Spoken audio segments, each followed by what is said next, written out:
여러분, 안녕하세요. 오늘 우리가 함께 짚어볼 이 자료는요, 기독교인들 사이에서도 흔히 무겁고 부담스럽다고 오해받는 주제, 바로 서원에 대한 개혁주의 청교도의 관점을 다루고 있습니다. 개혁주의 신학이 이 개념을 도대체 어떻게 가르쳐 왔는지 아주 객관적이면서도 깊이 있게 한번 파헤쳐 보겠습니다. 살다 보면 정말 막막할 때 있잖아요.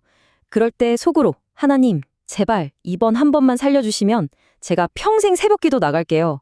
이런 조건부 약속 다들 한 번쯤 해보시거나 최소한 생각은 해보셨을 겁니다. 사실 너무 자연스러운 인간의 본성이죠. 위기 속에서 우리는 은연중에 신과 일종의 거래를 트려고 하니까요.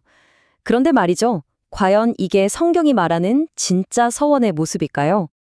자, 그럼 본격적으로 오늘 다룰 내용의 뼈대를 짚어볼게요. 첫 번째로 서원의 참된 의미부터 시작해서 올바른 목적, 그리고 우리가 주의해야 할 서원들, 이어서 성경 속 실제 사례들을 살펴볼 거고요. 마지막으로 오늘날 우리에게 주는 교훈까지 이렇게 5가지 핵심 포인트를 차례대로 짚어보겠습니다. 그럼 첫 번째 주제, 서원의 참된 의미부터 바로 들어가 보죠.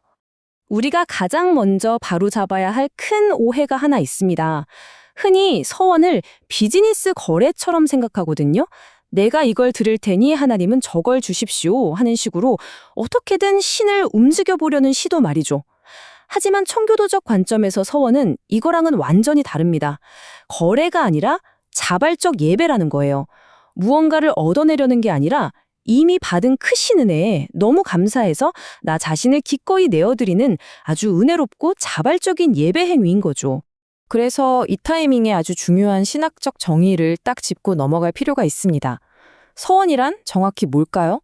바로 성도가 하나님께 자발적으로 드리는 거룩한 약속으로 특정한 일을 행하거나 바치기로 자신의 의지를 헌신하는 것입니다.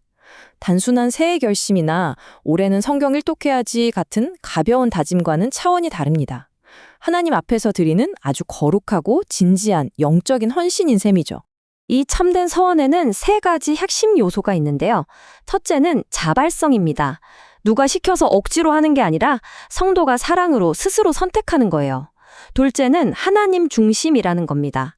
약속의 대상은 사람이 아니라 오직 하나님 한 분뿐이죠. 그리고 셋째가 진짜 중요한데요. 바로 구속력입니다.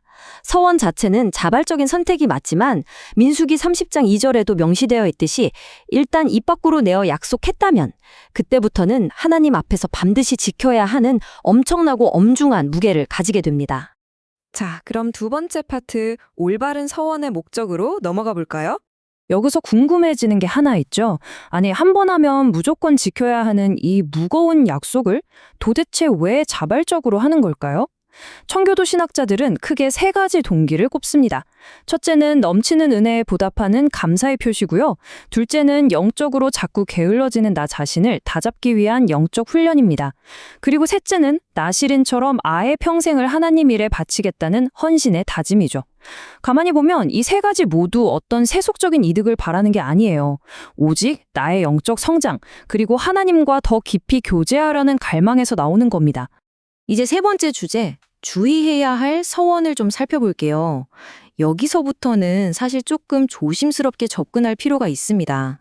개혁주의 신학에서는 올바른 서원을 적극 권장하지만 잘못된 서원은 오히려 내 영혼의 숨통을 조이는 영적 올무가 될 수 있다고 아주 강하게 경고합니다. 청교도들이 세워둔 엄격한 가이드라인을 보면요. 첫째, 말씀에 어긋나거나 심지어 죄를 짓겠다는 서원? 이건 절대 지켜서도 해서도 안 되죠. 둘째, 내 능력밖에 불가능한 걸 약속하는 경솔함도 피해야 합니다. 그리고 가장 주의해야 할 3번째는 앞서 잠깐 언급했던 이거 해주시면 저거 할게요 하는 식의 거래적 태도입니다. 이건 사실상 하나님의 주권을 내 맘대로 통제해보겠다는 아주 교만하고 위험한 발상이거든요. 이 구절의 묵직함을 한번 같이 느껴보시죠. 서원하고 갚지 아니하는 것보다 서원하지 아니하는 것이 나으니. 전도서 5정 말씀인데요. 참 뼈 때리는 말씀이죠.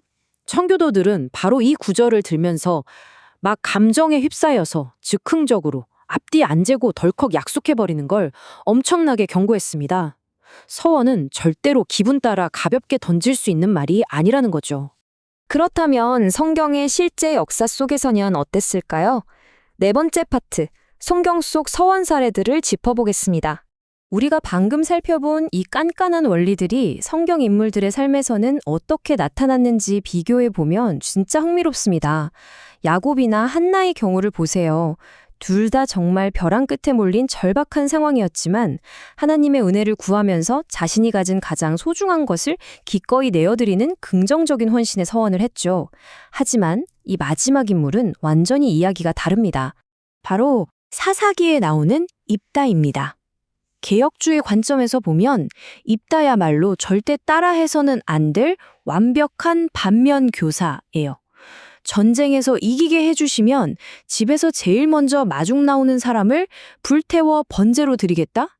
이건 하나님의 성품을 요만큼도 이해하지 못한 정말 끔찍하고 경솔한 서원이었습니다. 결국 이 무분별하고 감정적인 맹세 때문에 자기 친딸을 희생시키는 참혹한 비극으로 끝이 났잖아요. 영적인 분별력 없이 내뱉은 서원이 얼마나 파괴적일 수 있는지 보여주는 아주 무서운 사례죠. 자, 그럼 이제 마지막 5번째 파트입니다. 이 모든 것들이 오늘날 우리를 위한 교훈으로 어떻게 연결되는지 정리해보죠. 현대를 살아가는 우리가 구약시대처럼 무슨 재물을 잡아서 바치거나 하진 않잖아요. 하지만 이 깊은 신학적 진리는 오늘날 우리 삶에도 기가 막히게 들어맞습니다. 첫째, 하나님은 거창하고 번지르르한 입술의 고백보다 당장 실천할 수 있는 작은 것부터 지켜내는 마음의 진실함을 보십니다. 둘째로, 우리는 사실 스스로 약속을 완벽히 지킬 능력이 없는 연약한 존재들이잖아요. 그래서 우리의 헌신은 오직 중보자이신 예수 그리스도의 공로를 통해서만 하나님께 온전히 받아들여진다는 걸 잊어선 안 됩니다. 그리고 마지막 셋째, 우리 인생에서 가장 위대한 서원은 어떤 일회성 이벤트가 아니라 매일매일의 평범한 일상을 하나님께 거룩한 산제물로 올려드리는 삶의 헌신, 바로 그 자체입니다. 이 자료의 원문에 등장하는 아주 아름다운 결론 문장 하나를 여러분과 꼭 나누고 싶어요. 서원이란 하나님의 은혜에 반응하여 나의 의지를 주님께 묶어두는 거룩한 헌신의 끈이다. 와, 정말 표현 멋지지 않나요? 서원은 벌 받을까봐 무서워서 억지로 하는 것도 아니고 신과 거래를 터보려는 계산적인 행동도 절대 아닙니다. 폭포수처럼 부어지는 그 하나님의 은혜에 너무나 감격한 나머지 내 의지를 주님 곁에 아주 단단히 동여매고 싶어하는 성도의 뜨거운 사랑 고백인 거예요. 오늘 이 해설 자료를 마무리하면서 여러분 각자의 마음속에 깊이 남을 질문을 하나 던지고 싶습니다. 거래나 조건 같은 인간적인 얄팍한 계산을 다 내려놓고 가만히 스스로에게 물어보세요. 오늘 당신은 그분의 은혜에 반응하여 어떻게 여러분의 삶을 하나님께 자발적으로 헌신하고 계십니까? 이 질문이 오늘 여러분의 일상 속에서 아주 깊은 묵상으로 이어지기를 바랍니다. 끝까지 함께 해주셔서 감사합니다.